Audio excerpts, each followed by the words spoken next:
This is good old boy Mike from Sips, Suds, and Smokes podcast, and you're listening to Pop Goes Your World. If you haven't already, subscribe on iTunes. And while you're there, please leave us a rating and review. And now it's time for our feature presentation.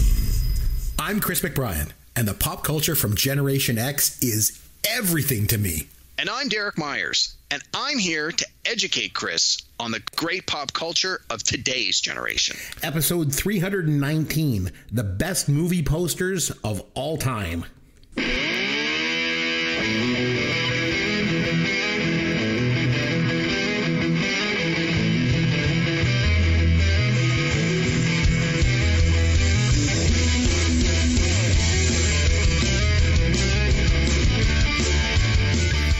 Welcome to the show. I'm Chris McBrien along with Derek Myers, and this is Pop Goes Your World, the pop culture podcast for the generations.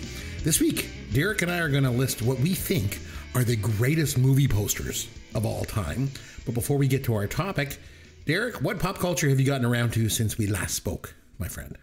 So I was away for the weekend, so I didn't have a lot of time to take in a lot of things, but I did manage to binge 8 episodes of a miniseries on Netflix that came out last week called The Residents.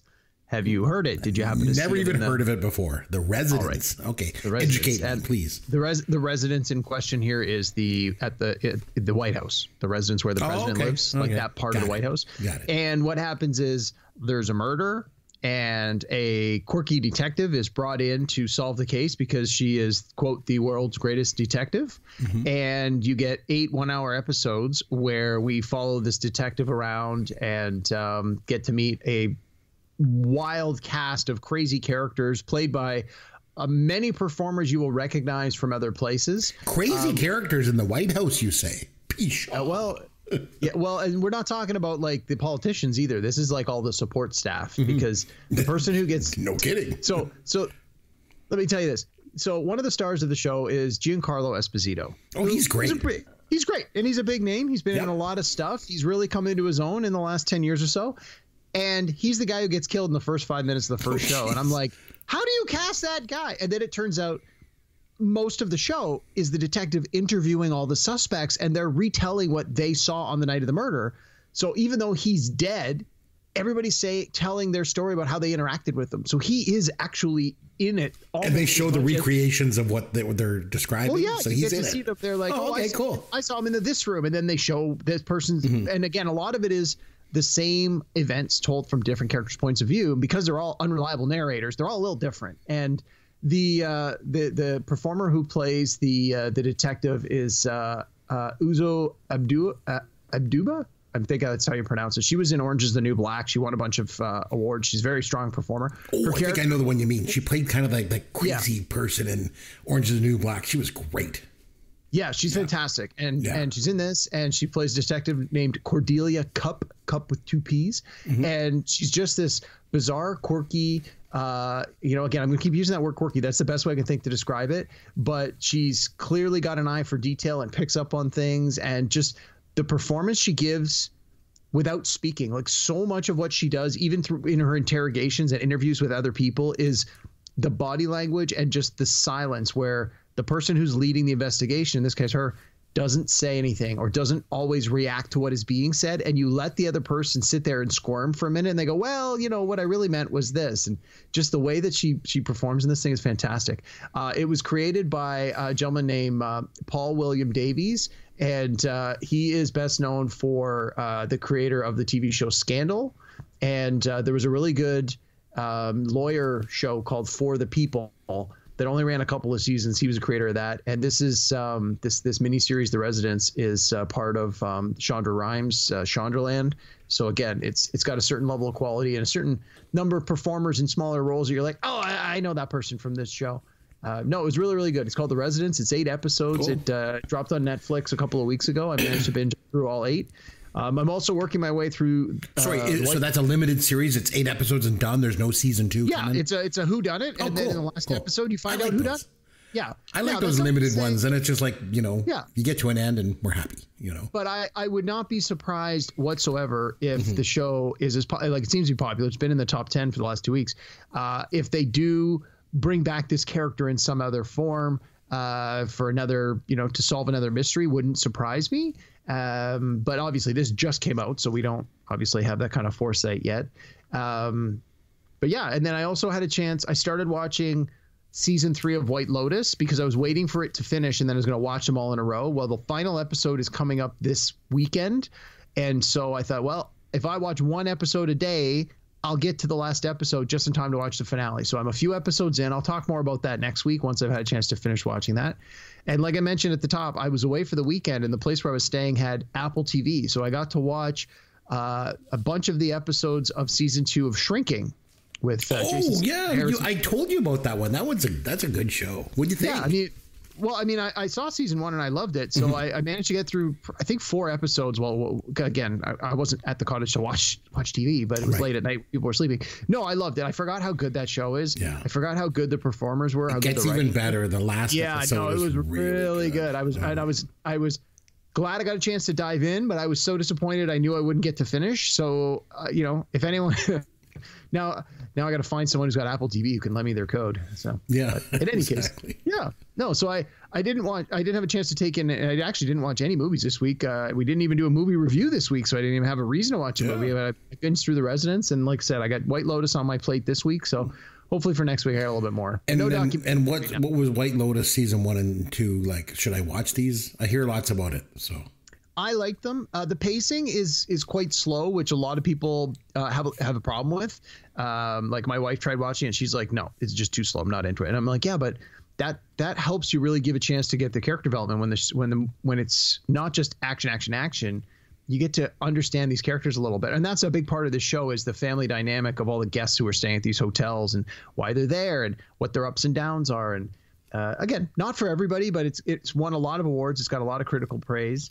I'm enjoying season 3. We'll see. All right. As usual, you like all the new stuff and you educate me on it. I like the old stuff. So I was out on a pop culture treasure hunting expedition this past week. And as you know, Derek, I've mentioned before, I've been on a search to complete my collection of crazy magazines from the 70s and 80s. And it has not been easy, let me tell you. But I've been loving the challenge. It's been pretty cool. So this week I was able to score another issue. I got one. I found issue number 63. It's got parodies of Apocalypse Now and the TV show Benson. Remember that? Oh, I love that show. So it's pretty good. So I got one issue. Better than nothing. But that's not all. I also found the board game Escape from Death Star. Nice. So Derek, you came up to my house a couple of years ago and you brought that game along and you played it with me and my sons. So now I have my own version of the game. So I'm super happy with that. Got Very that. Cool. And the last thing was, you remember those old Spectravision video disc players? We've mentioned them a couple times here on the show. Yes.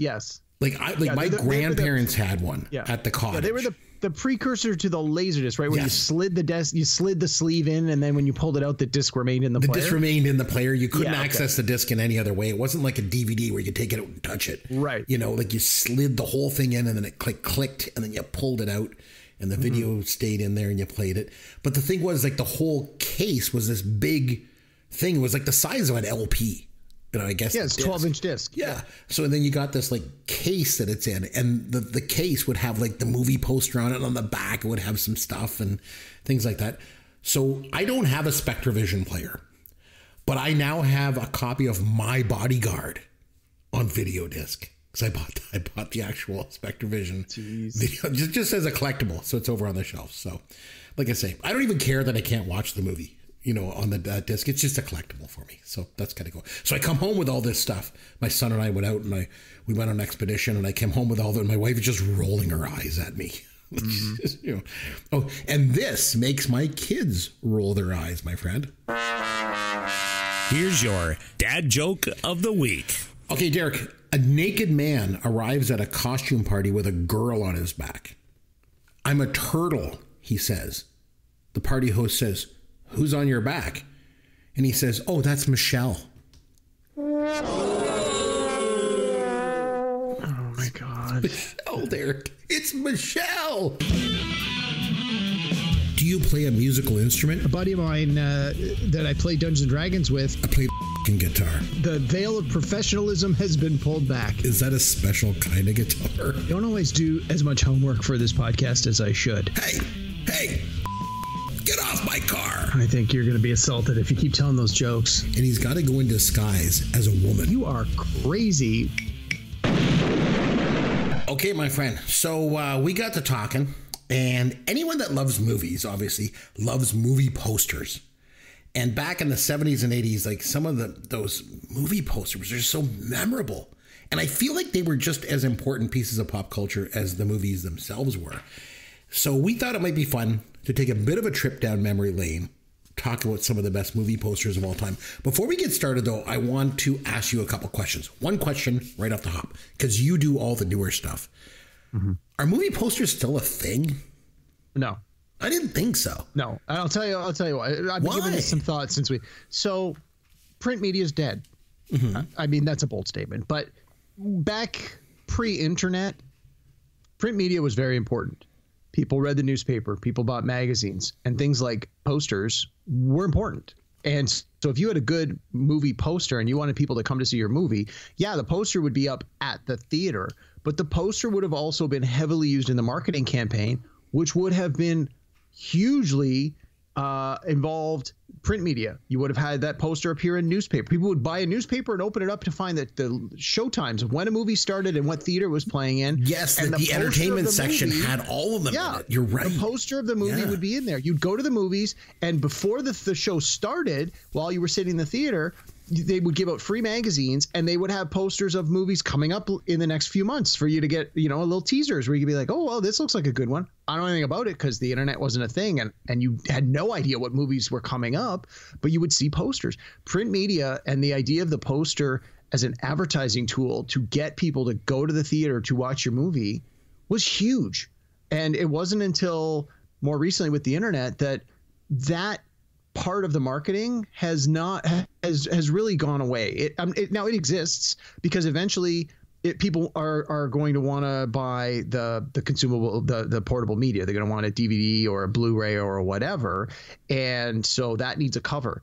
But more and more these days, the cover of the movies are just like pictures of the actors or a still shot from the movie of the performers. And they were not always the same as the movie poster. No, in many cases they're not. They're different. And I mean, in some cases, and we'll get into this, but like a lot of the older movie posters were designed by like graphic artists that were like actual professional artists. In some cases, they were literally drawings and paintings and things of that nature, as opposed to now, it's almost all just photographs and scenes from the movies. Yeah, they used to be more like artwork, like it was like a painting of the actor. Not a photograph of them. Yeah, never a photo. Not never, but I mean, it wasn't as common. It was usually painted.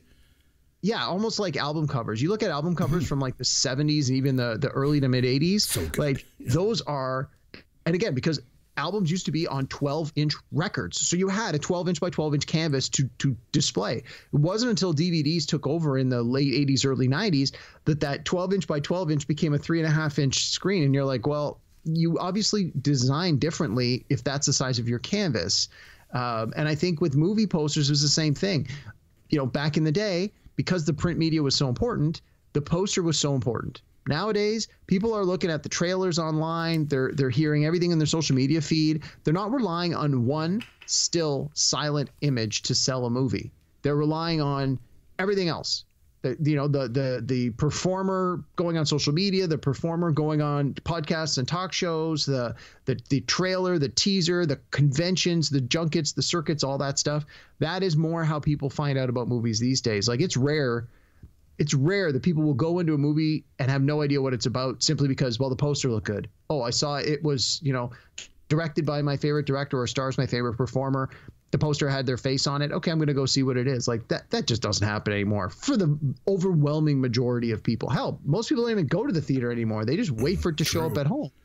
And again, when I'm scrolling through something like Netflix, yes, there's a still image, which in some cases is the movie poster. But before I can really even digest what is this poster showing me, it immediately starts playing a trailer or playing a scene from the movie. They're relying on a 10, 15, 20-second clip of the movie to entice me, and more than a still image of the poster. So yeah, I'm glad you mentioned like this idea of like print media and stuff, because I remember back in the day, I go to my local video store. Now, you worked at Blockbuster, so you can reinforce if they did this there. I don't know if they did.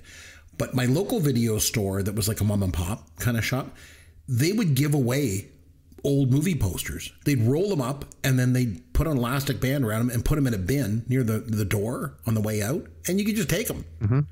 Because they put them up on the walls, and then they bring them down. They put the new ones up. They just give them away. So when I was in university, I grabbed a whole bunch of these things. On my walls in my room were just covered in movie posters, because that was my thing. I liked movies, right? So, well, and same. I mean, when I was at school, it was the early '90s, and it was the same thing every year. And they probably still do this every year. Probably about 2 or 3 weeks into the school year, they would have like a vendor show up in the student center, and there would be in one of the giant halls, they would have a poster sale, and there would be prints of famous works of art, posters of like album covers and rock bands, and movie posters, TV posters. This was what, in the 90s? This was like the early mid-90s. Samantha Fox pictures and stuff like that. Well, but or even it would be like like a poster of Kurt Cobain or something, like whatever. Like I can remember in some of the dorms you'd go into people's rooms, and this was a way for students to help express themselves, because especially like if you lived in the dorm like I did, it's just 4 white walls and they're concrete, and it's like you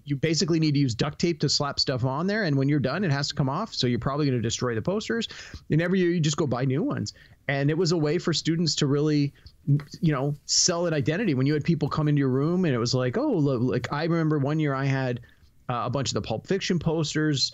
The movie The Crow was a big one. A lot of people had that in their dorm room. But you could get a sense of who someone was simply by walking in and seeing what posters they had. And most people had a lot of movie posters on their walls. I got to think, assuming that kind of thing still happens, I'm kind of curious as to what kind of posters are they selling? Like, what are the best sellers? Are they still those classic covers from 70s, 80s, 90s? Are they album covers? Are they pictures of performers? Are they pictures back? Like, I don't know. Anyway, sorry, we're getting a little off topic here. All good. So you thought it might be important for us, like rather than just jump in and say, well, these are our favorite movie posters, you wanted to put some parameters on this. So you want to go ahead and mention what rules you think we should have in place? Well, and again, because it's such a broad topic, and I know our show tends to work, in my opinion, work a little better when we have a top 5. So I thought let's at least, maybe not a top 5, but divide it into categories. Let's look at it by decade. Let's look at the 70s, the 80s, the 90s, the 2000s and later, and then let's go all the way back to anything before 1970. So, I mean, we can do them in chronological order, might be good, but I think it might actually be better to maybe jump in the middle and then go back and forth, up and down. I'm open to discussion. I'll probably start us with the older ones and move forward. But before we do that, like, do you want to talk about like how there was like different kinds of movie posters, different sort of, like some were like a certain artwork and certain like they weren't all the same. There were different sort of categories of movie posters, don't you think? Yeah, well, definitely there were. And it's almost like you have like, think of it almost like an archetype. Like there are certain kinds of posters, and one of the easiest ones and one of the ones that's used the most is you've got a big named actor in your movie. You just put their face on the poster. True. And you don't even really have to tell the person what the movie's about.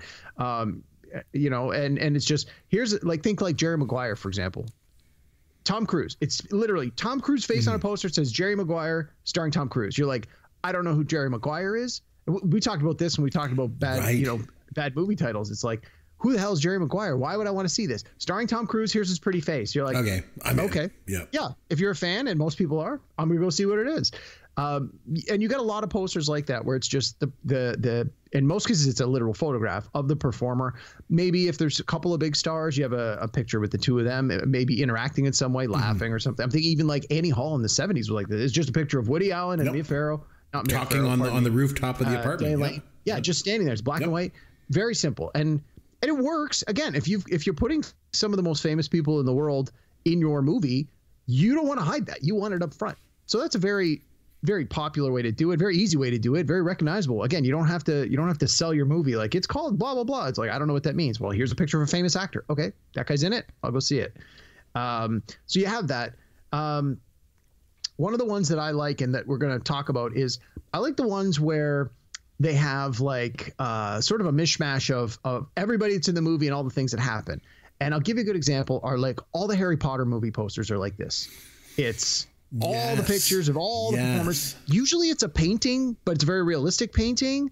More recently, they just use real pictures. But the more recent, the middle Star Wars movies were like this. Well, I guess the prequels and the sequels were both sort of like this. Where the prequels definitely It's all the characters, all whole the bunch of stuff all going on, and it's usually like one color tone. It's like they're usually black background with like one sharp color, either red or blue in the poster, or it's like that faded muted brown, like it sort of makes it look like old paper. You get a lot of posters that sort of have that color palette. So again, you can go online and sort of look at some of these. Like I've seen some articles where someone will post 15 movie posters side by side. And they're like, these movies were separated by 20 years, but clearly the same style and theme is used over and over again. So like some of these things you see over and over again, and you see them over and over again because they work.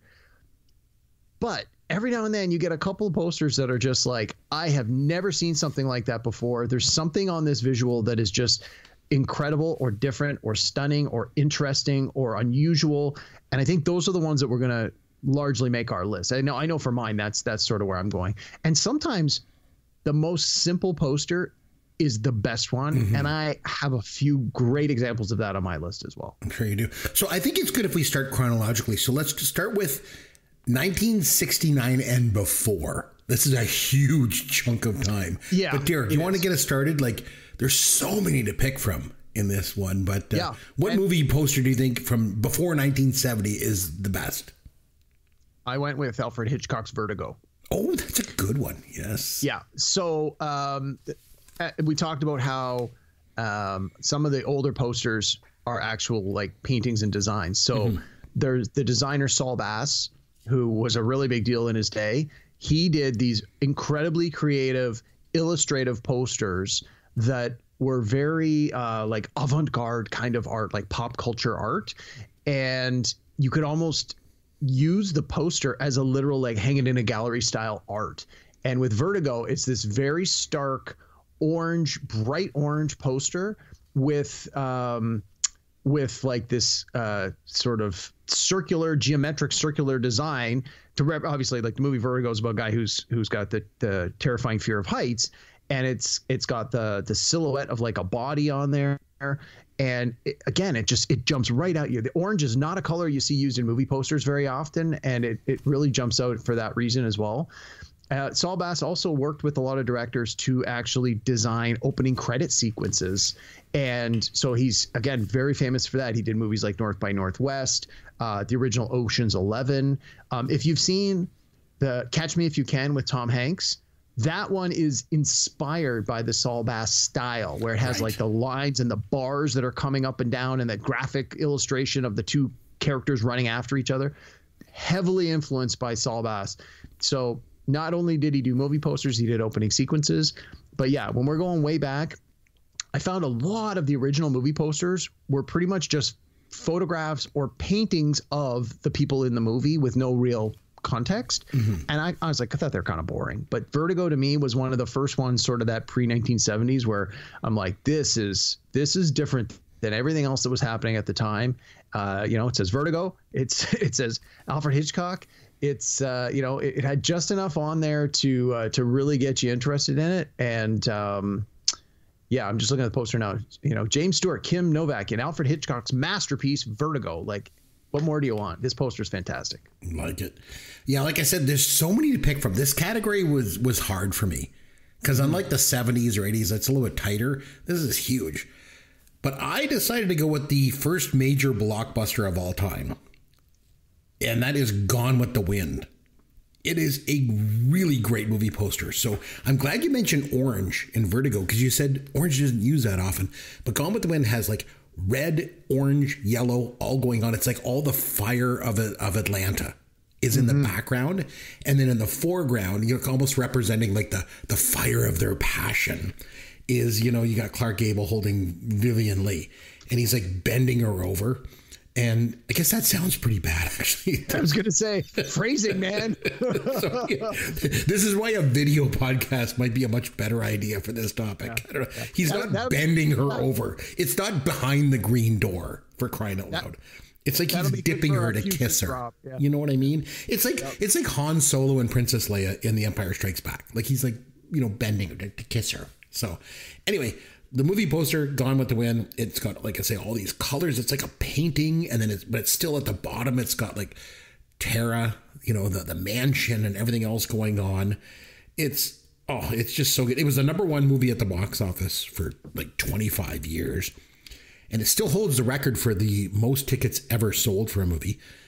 But most importantly, it's one hell of a movie poster. I really, really like this movie poster. It is huge, and that's my pick for before 1970. So let's get to the 70s, probably my favorite decade of all time, as you know. So what do you got? Yeah. So from 1970s, I've got some good ones. I'll tell you my pick. I'll throw in a couple sort of secondary, but we'll call them honorable mentions.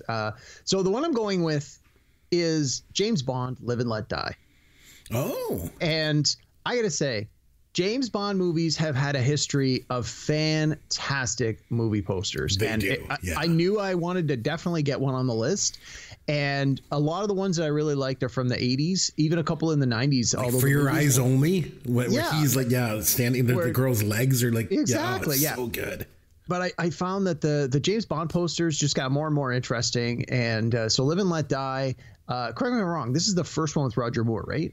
Live and Let Die? I believe so, yeah. I think so. So you've got, again, for people maybe aren't as familiar with the cover, you got Roger Moore in the center, and then there's like the tarot cards, because it's a big part of it, is are spread out behind him with the words the devil, death, lovers, and fortune, and it's got like the pictures of some of the other characters. Then there's a beautiful woman in front of him fanning out the tarot cards, which I guess is supposed to be the character played by Jane Seymour.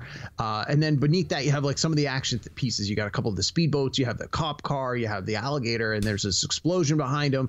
And even the way that the words are set up, it says Roger Moore as James Bond, but it's got the word Roger above Moore, so that the O in Roger and the O in Moore makes the double O, and then there's a 7 beneath it. So again, just the layout, the way it's colorful, it gives you that sense of action, adventure, romance, sexy. It's all in there. And I find that most of the James Bond posters, especially the ones from the 70s and 80s, do this very, very well. The newer ones more just rely on, hey, here's Daniel Craig holding a gun with a beautiful woman next to him. It's like, yeah, I get it. That's James Bond. What else is happening? But these ones, they really knew what they were doing. Like this is a really iconic, arguably one of the best posters from the James Bond franchise. This one was definitely my favorite. So I'm definitely using this as my pick. Why don't we do your pick, and then what honorable mentions do you have?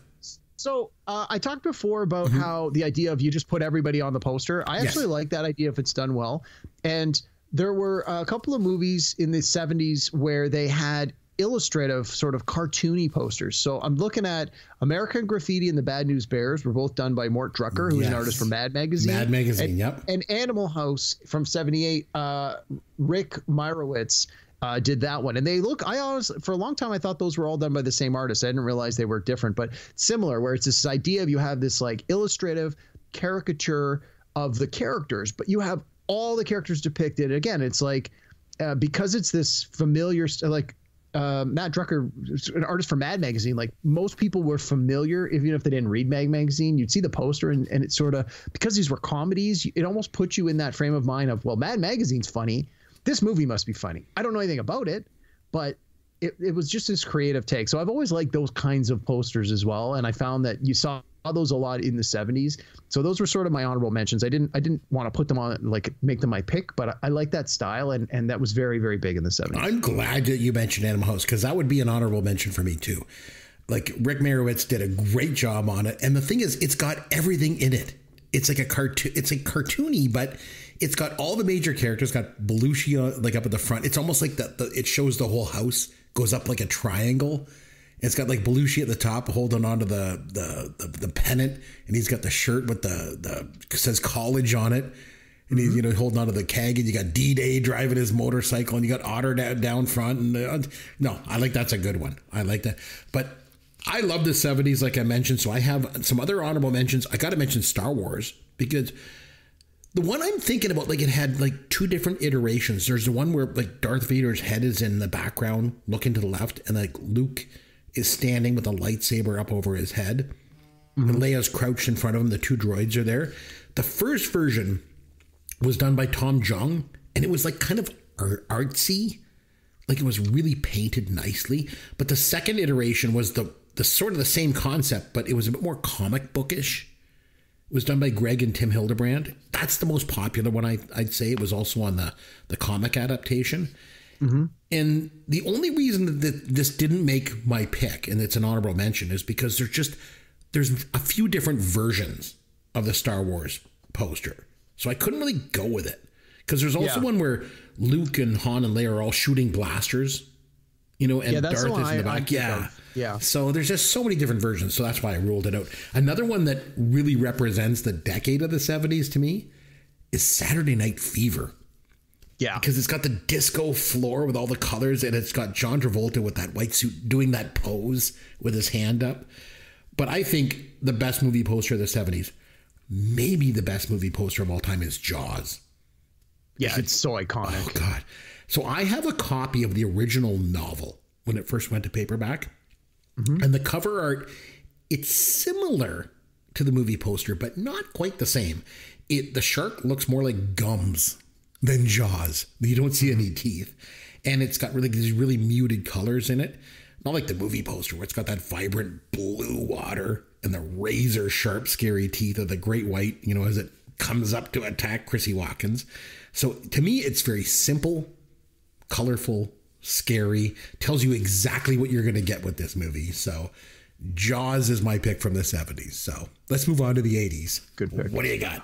All right, so there are so many good ones, and I have no idea where you're going to go for this. So I'll give you my pick. I'll talk about it. You give me a pick. Talk about it. Then let's just go back and forth a little about some of the other ones, because I don't want to steal your thunder by stepping on it, assuming that we've got different ones. So this was a really, really hard pick for me. But I had to, again, I didn't want to go with any of the Star Wars ones, just because, again, they're so iconic. Like, what are we going to say that hasn't been said? But we'll talk about them a little more in a minute. So I actually went with one of my all-time favorite movies, Back to the Future. I love this poster. That's a great poster. Oh, my God. So, again, it's got Marty standing there. He's got one foot in the DeLorean with that like wing door up. There's the fiery trails behind him, and he's wearing, you know, the life preserver jacket, and he's lifting his sunglasses, looking at his watch. And like, that tells you everything you need to know. It's called Back to the Future. So you think already, like, even if you don't know what it's about, like, it says future, you think maybe that's sci-fi or time travel. He's in this DeLorean, which they're just the way the doors open up is so futuristic, and he's looking at his watch. Like, it immediately tells you, like, this is a guy in a time machine. Like, you don't have to know anything about this movie. 9 people out of 10 are going to immediately figure that out just from the poster. Again, it's just, and at the time, Michael J. Fox on Family Ties, one of the biggest sitcoms of the time, like, was a huge TV star. And I love the movie. I love the poster. I love the color palette. Just it's you know, primarily there's this blue color with the flaming streaks on the front. Again, it really just, they did such a good job. And great fonts for the title too. Yeah. Really cool. Yeah. And one of the things that sort of was the gift that keeps on giving is then when they did a sequel, when they did part 2 and part 3, they used the same layout. And in part 2, it's him and Doc looking at the watches. Yeah. And then in the third one, it's him and Doc and the woman looking at their clock. So again, it's like, oh, that's clever. Like, here's not that I can't imagine they designed it thinking, what if we make a sequel? But the creativity of whoever was asked to design the sequel poster, just to go, I know what we can do here. We can build on this. I just love this poster. So I have a handful of movie posters in my house, and I've owned a lot of movie posters over the year. This is one that I actually don't own and have never owned, but I always wanted to get, is Back to the Future. Mine is Raiders of the Lost Ark. Oh, I'm looking at one right now. I literally have them on. There's 2 iterations of this one. There's a later iteration after remember when they started to brand it as like Indiana Jones and the Temple of Doom came out, and then they go Indiana Jones and the Last Crusade, and then they called it Indiana Jones and the Raiders of the Lost Ark. I'm like, give me a friggin' break. It was Raiders of the Lost Ark. But when they redid that, they came out with an iteration that I think a lot of people know, where it's a painting where Indy's in the middle in a kind of a circular, and he's using his bullwhip, and he's kind of like kind of smiling. Yep. And then around the outside is a bunch of the different characters. I'm not talking about that one. I like that one. I don't like that. I'm talking about the one that's all kind of like a brown, one that, and it's got the great logo at the top of Raiders of the Lost Ark, and it's basically Harrison Ford as Indy with his bullwhip over his shoulder, and then in front of it in silhouette is him and Sala climbing down into the Well of the Souls on the left hand side, and the right hand side is him chasing the truck. But at the top it says Indiana Jones, the new hero from the creators of Jaws and Star Wars. Yeah. That alone is like, I want to go see this movie. And it goes back to what you mentioned before, why I think I like this. You had mentioned about like some movie posters just have the actor, just a picture of their face, which is what this is.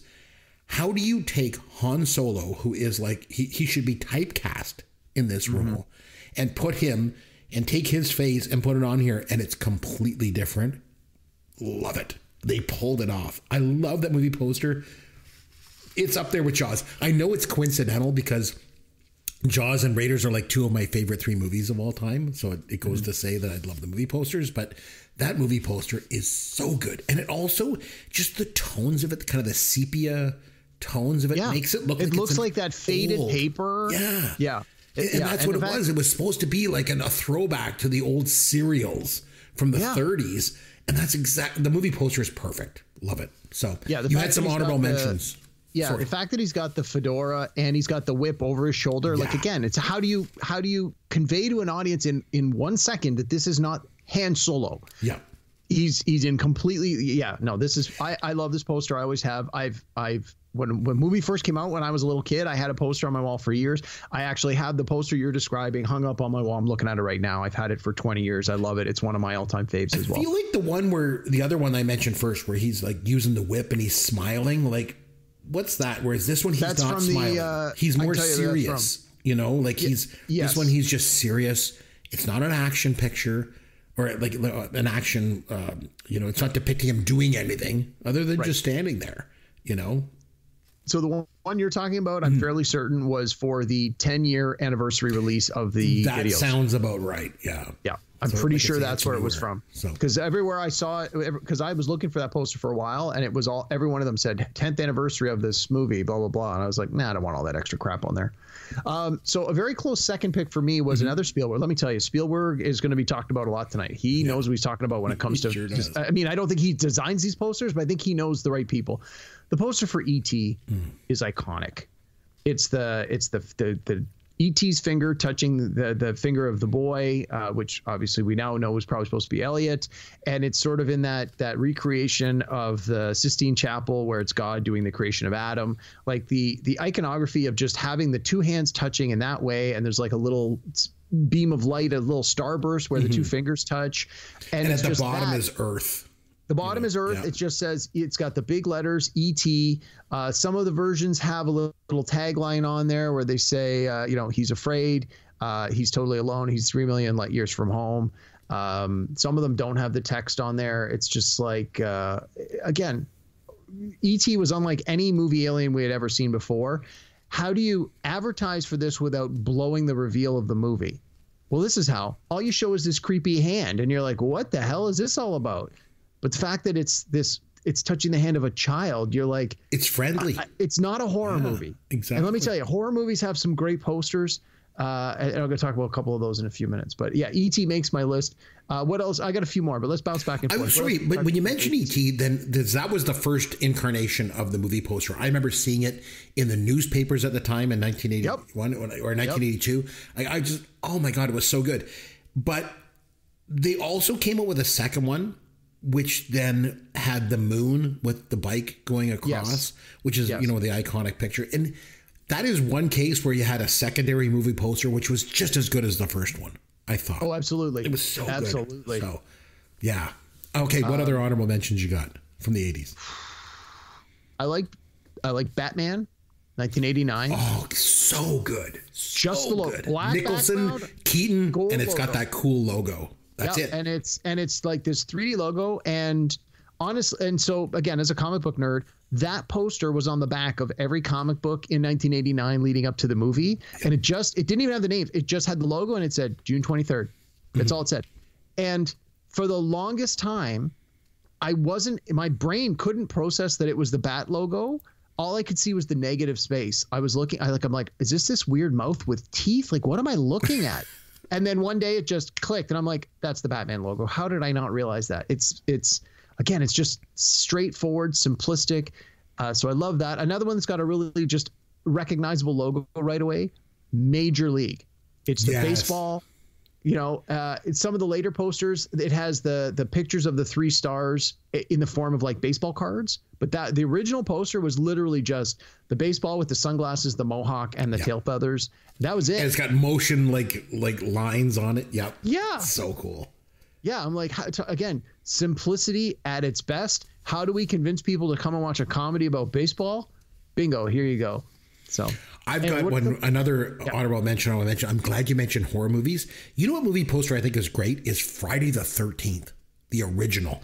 It was an outline of the killer's body, like basically from like the torso down, like down to his legs. Okay. And in his one hand, he's holding a knife with blood on it, but it's all black on the outside, and the inside of him, you see like the trees and the moon and the water and the camp. And then at the bottom, it's got Friday the 13th, and the 13 is like blood red. It is a very, like, if you go back and Google it, it's really an iconic movie poster. Really like that one too. Thought it was pretty good. So, all right, let's move on to the 90s. What do you got for us? So this one, I didn't have as many picks. Again, I think the 80s was really the peak of the movie poster. But I'm going to go with The Truman Show, starring Jim Carrey. Wow. So this was one of the ones where, when you first see it, it's a picture of Jim Carrey. But when you get close up on it, the poster's actually made up of hundreds, probably thousands of still images from the movie that have been placed in such a way that when you stand far enough back from it, you see it's Jim Carrey's face. But when you are right up on it, it is all these tiny little pictures. And I'm like, I don't think I ever knew that. I don't think I ever knew it was made up of those little pictures. This was a thing, like, I only remember seeing it first in the 90s, where this became a thing where a lot of, you would see a lot of pop art like this and a lot of like advertising campaigns where they would do this kind of thing. But The Truman Show is the one where I remember seeing this first. And honestly, I think it's one of the ones where it's done the best, because I think it's so representational of the movie itself. The fact that it's like about a guy who from the moment of his birth has been on screen. And sure enough, we're able to show you through all these hundreds of little tiny pictures, instead of being actual pixels, each essential pixel is an actual picture of his life. Just like, it's like layers upon layers. But at the time, again, Jim Carrey, big star. We're going to put his face on a movie poster. It just says Jim Carrey, The Truman Show, the story of a lifetime. Bingo, here you go. Which is going to bring a lot of people to see it in the first place. But when you see that full-size movie marquee poster and you like literally go up and examine it, it's quite telling. It's really, really good. It's a very clever, very creative poster. It's, to me, this was sort of indicative of the kind of creativity you saw in the 90s. My pick is Jurassic Park. So you mentioned Spielberg. It's got that whole black, obviously, background, and then it's got this great font for Jurassic Park, and then it's basically a circle that's, in yellow with the red and then the silhouette black of the, it's not even a dinosaur, it's the dinosaur skeleton, which is so cool. And if you go back to the original novel of Michael Crichton's Jurassic Park, all it had was a white novel, a white cover with the black silhouette of that dinosaur. They've used the dinosaur the exact same, but his original cover didn't have like the circle and the red and everything in it. Right. So good though. Yeah. It's just such a good look. And then of course the tagline is so good, 65 million years in the making. It's like, oh my God, great movie poster. So that's mine. How about some honorable mentions from the 90s? Yeah, there's one big one that again, this was a close second for me, is the movie The Usual Suspects. Oh, where they're all lined up. Yes. It's the lineup. It's the police lineup. It's the 5 performers standing in the police lineup with the actors' names above their heads. And the movie's called The Usual Suspects. And you're like, you hear that term, like often we'll say it jokingly. I'll go into a meeting at work and there'll be 3 people that I've worked on 7 projects with. And I go, look, all the usual suspects are here, meaning like, hey, they're familiar. But in this case, they're literally all suspected of committing crimes, and like the origin of the phrase, the usual suspects. And, again, you've got these stars that they were all sort of known, but not big stars at the time, where, if you're even a casual moviegoer, you're like, oh, I know, it's that guy. Look, that guy, Benicio del Toro. I think I know him from something. Goes on to win an Oscar. Kevin Spacey, he was in some things I watched. Goes on to win an Oscar. And then you got Gabriel Byrne and the Baldwin guy and the other. I can't remember the 5th guy's name, the comedian. But again, you sort of know them all from something, and then you watch this movie and you're like, oh my God, this movie's fantastic. But again, as a guy who likes sort of crime movies, this is an interesting way to sell your movie, because normally crime, like movies about gangsters and stuff, you don't want them to get caught. It's all about how they get away with all these things. Well, this movie shows you on the poster they're in a police lineup. Clearly they get caught. Well, that's unusual for, how do you market a movie about a bunch of criminals? Well, we're going to show you on the very poster movie they get caught. It's like, okay, where's this going? But it's intriguing at the same time. So, no, I thought this was a very close second for me. It was between that one and The Truman Show for me. My honorable mention is Pulp Fiction. So I love that movie poster because it's a movie poster, but it looks like a dime novel. It's so cool. Yeah. Obviously got Pulp Fiction at the top. It's got the 10 cents, and it's got Uma Thurman kind of laying there having a smoke. And then on the left-hand side in yellow, all of the cast. So it just, but it looks like a novel. It looks like a cheap pulp novel, and that's what the whole idea was. And so that one was my honorable mention from the 90s. But when we get to the 2000s, I want to mention, I love how you said, let's just make it 2000 sort of to today, lumping the 2000s all together again, as I've said over and over on this podcast. That's the way it's supposed to be, because the 80s never ended, man. It's always like, for me, everything is like 2000. There's no like 2000 to 2000 and what do they call it? The 2000s would be 2000 to 2009, sure. The 2010s to 2000. No, it's just the 2000s. Lump them all together. So again, this is another, like the first category we had, big chunk of time. So lots to pick from, but not as many movie posters now. So not as many good movie posters. Yeah. What did you go with? Well, so before I jump into that, I just want to say for the 2000s and onward, when I was sort of doing the homework, horror movie posters were the way to go. Again, I'm not a big horror movie guy, so I don't really want to go into movies that I'm not really familiar with. But some of the most creative, interesting posters I found from 2000 onward were horror movies. None of them made the list, but I just want to acknowledge that, because I know we got some fans who are like, hey, man, you guys never talk about horror movies. Well, yeah, I'm not going to now, but I just felt I needed to mention that. So with the 2000s, we started getting into things like the Marvel Cinematic Universe and Harry Potter and like big franchise movies where you would have, more and more and more of the same. And honestly, if you look at most of those franchises, every poster looks the same. Once they figure out, they're like, this is how this one's going to look. All of them look the same, which is fine if you're building a brand, which most of them are trying to do. So I found that the posters that I actually liked the most in the 2000s had a tendency to be ones that were incredibly simple. And I've got 2 that I keep flip-flopping back and forth between, and I think I'm going to land. I'm just literally going to pick one right now. I'm going to go with this one, and it's Elf. Okay, yeah, and that's a good one. The poster is just a white background, the word Elf, E-L-F, and the L in Elf is Will Ferrell in the elf costume representing the L. And the font is the same color as his outfit. And so again, it's like your preconception of what an elf in this context, a Christmas elf, is, a little tiny thing that builds toys in Santa's workshop. Yet here's a full-grown man in a Santa's elf costume as the L in the word elf. So like clearly he's the elf in the title. And it was obviously came out at Christmas time, so everyone knew it was going to be a Christmas holiday movie. Again, so smart, so simple, so iconic, and it just works so well. So I mean, sometimes simplicity, it's hard to do something that good with so little, but man, oh man, nailed it. So do you have any honorable mentions before we get to mine? Yeah, because I don't have any honorable mentions. Okay, so the second one I have, because it's not my jam, This was my coin flip. Yeah, and we're gonna go to Steven Spielberg yet again. Okay. AI, artificial intelligence. And it's, again, a similar concept. The A is the letter A, and then the I is the young boy as the I. And the negative space in the A is the silhouette of the boy. In the poster, in the trailer rather, it actually showed the letter A, and then the little boy stepped out of the A and stood next to it to make the I for AI. Again, incredibly simple, but very effective. So again, when the movie came out, people knew that AI had something to do with computers and robots. I think most people knew it stood for artificial intelligence, or at bare minimum knew it had something to do with robots.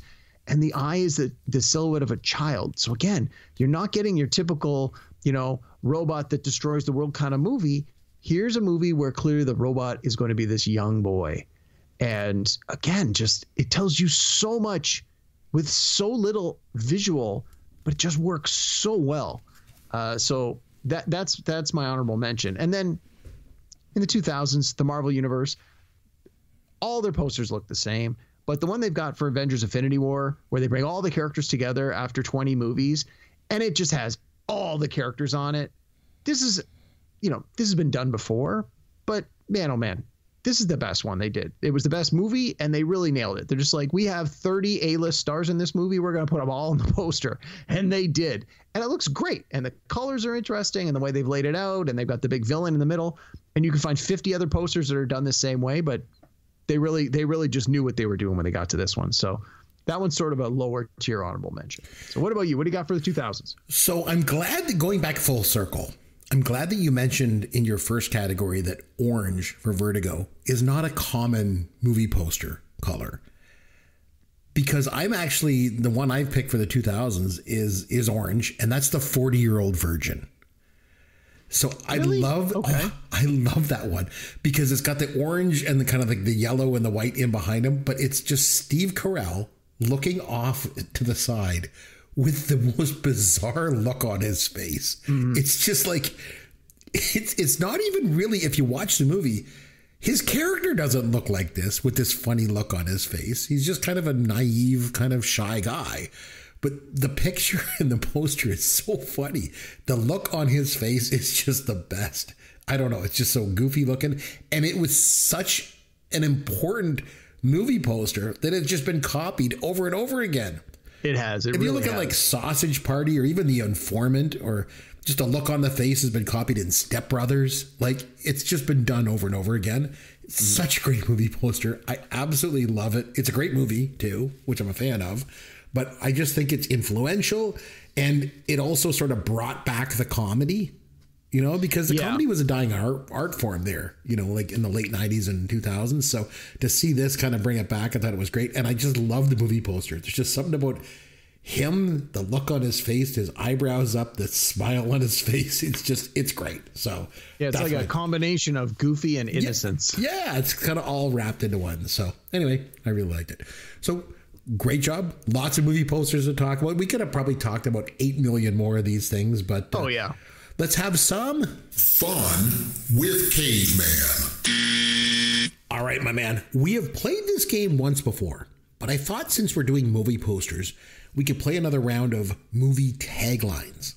Okay, because one of the best parts of movie posters is the tagline, after all, right? Mm-hmm. So it's really simple. I just give you the movie tagline, you name the movie. And if you get stuck, I can give you a clue with the year, okay? But I think you're going to get a lot of these, okay? So the first one, for Harry and Lloyd, every day is a no-brainer. Harry and Lloyd, that was Dumb and Dumber. All right, here's one for you. Very simple.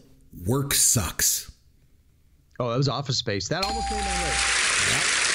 Work sucks. That was a good one. That was a good poster, too. Yeah. You'll laugh, you'll cry, you'll hurl. That was that had to be the first one, Wayne's World. Very simple one again. We are not alone. Well, it's definitely about aliens. Was it Close Encounters of the Third Kind? Yes. There's something about your first piece. Oh, that's the high school kids. American Pie. You see, you're doing so well. You're doing so well. Well, I mean, a lot of these taglines were on the boxes of the posters when I was at the video store, so I remember. Yeah. He's having the worst day of his life over and over. Oh, that's got to be Bill Murray. What's that one? Groundhog Day. Here comes the bride. Here comes the bride. Here comes the bride. Bride, Capital Bride. That was Tarantino, the yellow, with Uma Thurman. What the hell was it called? It was called Kill Bill Volume 1. One man's struggle to take it easy. Jeez, one man's struggle to take it easy. I don't know. That doesn't sound familiar at all. It was Ferris Bueller's Day Off. Really? I didn't realize that had a tagline. Okay. Today I learned. Yeah, here's one. The first casualty of war is innocence. Was that Full Metal Jacket? Close. It was Platoon. I figured it had to be one of the two. Yeah. All right. He may be dead, but he's the life of the party. Oh, that's got to be Weekend at Bernie's. There you go. Does for rock and roll what The Sound of Music did for Hills. Wow. I'm going to take a wild guess. Was it the Rocky Horror Picture Show? No, it was This Is Spinal Tap. Oh, I almost put Rocky Horror Picture Show on my list. Yeah, that's a good one too. Yeah. All right. This is Benjamin. He's a little worried about his future. Oh, Benjamin. Was it Benjamin, The Curse of Benjamin Button? No, it was The Graduate. The Graduate. The mission is a man. The mission is a man. Was it Inner Space? No, I'm sorry. It was Saving Private Ryan. Saving Private Ryan. Oh, I was thinking sci-fi. I'm like, they go inside the dude when they're supposed to go inside an animal. This one I think you're going to get. This is the last one. Okay. Yep. You don't get to 500 million friends without making a few enemies. Oh, that's got to be The Social Network. Yes. I see, you did pretty good. So, like, some of those were a little tough, but I mean, overall, I thought you did really good. So, next time we got to come back, we got to watch a movie. Oh, I got a list here. I'm trying to think which one I want to watch. There's one I really want to watch, but it's not very popular. But man, it was good. But I think I'm going to go with one of my favorite comedies of all time from the 80s, because that's what I do. An 80s comedy? No way. What a shock. We're going to go back to 1985, and you and I are going to watch, and we are going to review Spies Like Us.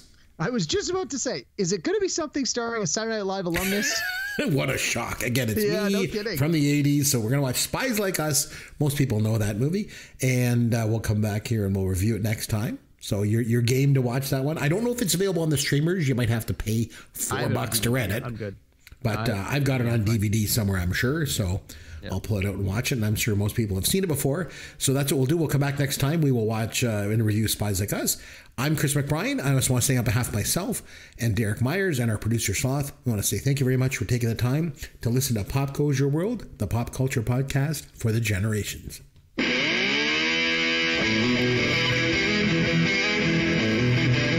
Thanks for listening to Pop Goes Your World. You can contact Chris and Derek at popgoesyourworld.com. Please take a minute and review the podcast on iTunes or wherever you download and listen to the show.